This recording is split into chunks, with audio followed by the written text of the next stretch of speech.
All right, guys. So again, I'm at my Asian market, okay, and they've got a new restaurant in there. They had a new bakery, and they've got a new restaurant, Asian food, and I had to get some. Okay, I'm going to show you what I got. Look at this Peking Duck.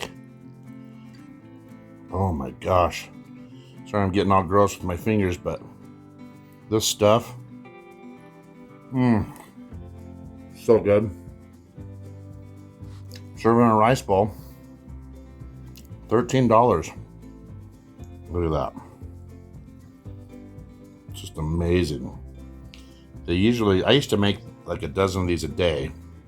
Every other day we'd go through them with this marination process. It takes 2 days to marinate these. Inside and out, and you hang them up. Just ages it. And then you cook it at 350 degrees for an hour and a half. And it reaches this